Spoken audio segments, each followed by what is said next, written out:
Welcome to Psychic Insights, where pop culture meets higher consciousness and the tea is always a little bit mystical.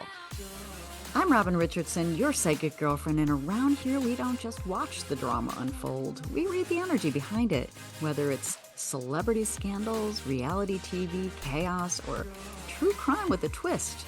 I'm tuning in to bring you the intuitive scoop the headlines miss. So buckle up, because your aura's about to get entertained. Hello, welcome back to my channel. I'm Robin Richardson, your psychic girlfriend, and someone asked me to take a look into the disappearance of Amy Lynn Bradley. So let's talk. So I thought, well, why not? Okay. So remember, take this with a spiritual grain of salt. I took a look at her astrology as a person who's basically not really new to astrology, but not an astrologer, just kind of trying to learn my way through it as well. I did pull some Lenormand cards and connect to what I was receiving in my own psychic spidey senses. So let's talk about it. And for the record, I didn't watch any of the coverage on this. So when someone suggested that I cover it, I thought, well, why not do it from just a place of really, not watching all that stuff. But let's talk about it. Amy Lynn Bradley was born May 12th, 1974 in Petersburg, Virginia. I don't have a date. I don't have a time for her. So she was just 23 years old in March 1998 when she went on a trip with her family aboard the Rhapsody of the Seas, and her family included her parents and her brother Brad.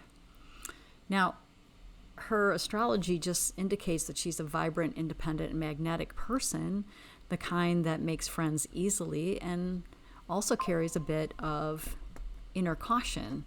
But on the morning of March 24th, somewhere in the Caribbean, she vanishes without a trace, and there's no splash, no scream, no witnesses.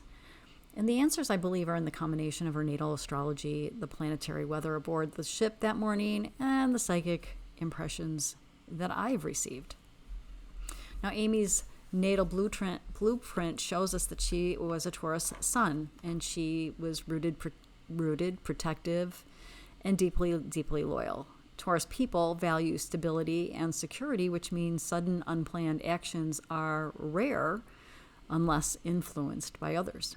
Now, her moon is in Aquarius, and that gave her an independent streak, a need for personal freedom, and comfort around diverse groups. Her Mercury in Gemini made her witty, curious, and adaptable, open to casual conversations, and able for her to think on her feet. But the most striking placement is her Venus in Aries opposite Pluto in Libra. And this creates a powerful magnetism, the kind that draws deep, fated encounters. And it also points to relationships where attraction can flip into control, obsession, or even danger. Her Mars in Cancer shows protective instincts, but also a tendency to freeze or talk through conflict before taking physical action. And this could have made her more vulnerable if surprised or confronted. So why do we think she was the target? Well, it seems like Amy's natural charisma, her independence, and her openness to conversation made her approachable.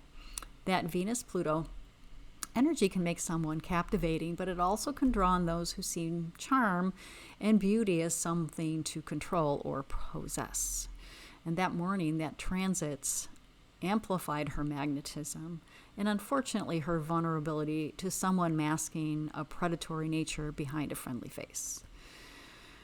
The combination of Venus trine Neptune and Sun opposite Pluto would have made any interaction feel fated, almost magnetic, but also blurred the lines between safety and danger. So what was happening in the morning sky of March 24th, 1998? Well, the morning sky was not gentle. It was charged. And Sun opposite Pluto are about power struggles, hidden danger, and potential coercion. Moon in Aquarius trine Pluto is intense emotional exchanges that can escalate rapidly. Venus trine Neptune charm mixed with illusion, being drawn in by a person or situation that isn't what it seems. And Mars conjunct Saturn in Cancer, physical confinement, restriction, and small enclosed spaces. Now, these transits directly activated Amy's natal Venus-Pluto opposition, making that morning a hot spot for fated and potentially dangerous encounters. Now, according to the ship's keycard logs, Amy returned to her family's cabin around 3:40 a.m. shortly after her brother. And at 5:30 a.m., her father saw her on the balcony, apparently asleep or maybe just relaxed. And by 6 o'clock, she was gone. Shoes, clothes, and personal items remained, and only her lighter and cigarettes were missing. So that tells me that she probably got up and wanted to walk around or whatever, not disturb her family. So I pulled my Lenormand cards, and I wanted to know a little bit further about this. And I pulled the letter, anchor, clover, and coffin. That tells me a lot. It tells a really concise but chilling story to me. The letter is a conversation or a casual exchange, and the anchor could be a connection to the ship or crew. The clover is a fleeting chance or a short window of opportunity, and coffin is an ending, a silence or disappearance. And it suggests to me that Amy spoke with someone she knew or recognized from the ship, or, maybe just trusted because they were in a place of authority. And that person was tied to the ship and acted swiftly in a narrow time frame. My psychic impressions sense that she encountered someone who was familiar, likely male, with a lot of crew access. And there's an overwhelming feeling of her being led to a small enclosed space.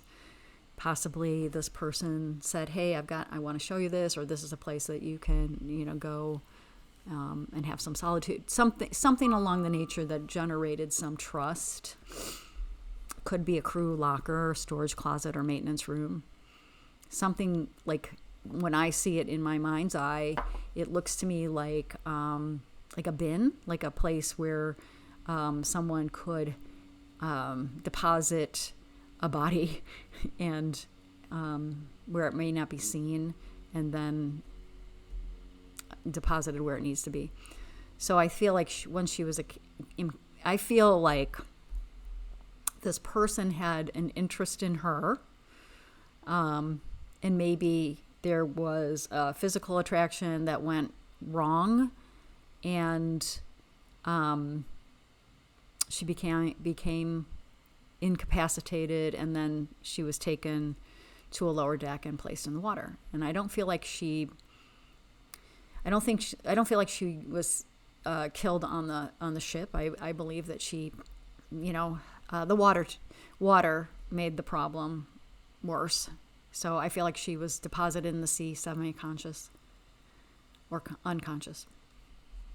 Now, the energy I get around the perpetrator is someone male, either late 20s to 40s, with a position that has private access. Very confident, comfortable initiating conversations, creating trust, very much aware of the ship's layouts and blind spots, and took advantage of a brief early morning window when passengers and crew were scarce. So Amy Lynn Bradley's chart shows a magnetic, loyal, adventurous young woman, and the astrology of that morning paints a picture of charm laced with danger, fated encounters, and hidden power plays. A cigarette, a brief conversation, a confined space, and then the sea. And the more we speak Amy's name, the harder it becomes for her to be forgotten. So thank you for watching this video, as hard as it is to make. Thank you for supporting my work. Again, take this all with a grain of spiritual salt. And if you like this content and want more of it, like, subscribe for more true crime and psychic insights. And let me know your thoughts in the comments. Does this resonate with you? What do you think? And I will see you in the next one.